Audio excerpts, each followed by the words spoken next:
ஐயா பெரியவரே இங்க வாங்க. அம்மா, என்னங்கய்யா, நாங்களும் காலையில இருந்து உங்களை பாக்குறோம், இங்கேயே இந்த பக்கமாவே போயிட்டு வந்துட்டு இருக்கீங்களே. அது ஒண்ணும் இல்லைங்கம்மா. ஏத்தே பார்க்க ரொம்ப வயசானவரா இருக்காரு, பாவம் பசிக்குதுன்னு நினைக்கிறேன், ஏதாவது சாப்பிட கொடுப்போமா? மருமவளே, இந்த மாதிரி காரியத்துக்குலாம் நீ என்னை கேட்கணும்ன்ற அவசியமே இல்லை மருமவளே. நம்ம கடை தானே, இது உன் கடை தான், சரியா? யாருக்கு வேணா நீ சாப்பாடு எடுத்து கொடு, ஒன்றும் பிரச்சனை இல்லை. தேங்க்ஸ் டேய். ஐயா பெரியவரே கொஞ்சம் சாப்பிடுறீங்களா? இல்லைங்கம்மா, என் பர்ஸ திடீர்னு காணா, யாரும் எடுத்துட்டாங்களான்னு தெரியல. காசு வேற இல்ல, எப்படிமா சாப்பிடுறது? அதெல்லாம் ஒரு பெரிய பிரச்சனையே இல்ல பெரியவரே, உட்காருங்க சாப்பிடுங்க வாங்க. இட்லி தோசை என்ன சாப்பிடுறீங்க?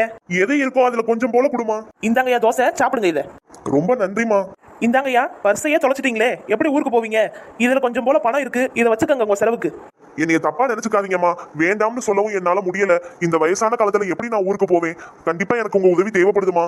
நான் ஊருக்கு போயிட்டு உங்களுக்கு எப்படியாவது பணத்தை அனுப்பி விடுறேம்மா, இல்லனா மறு பஸ்ஸை பிடிச்சு நானே கொண்டு வந்து கொடுக்குறேம்மா. இந்த பணத்தை நீங்க எங்களுக்கு கொடுக்க வேணாம், உங்ககிட்ட யாராவது உதவின்னு கேட்பாங்கல்ல, அவங்களுக்கு கொடுங்க ஐயா போதும்.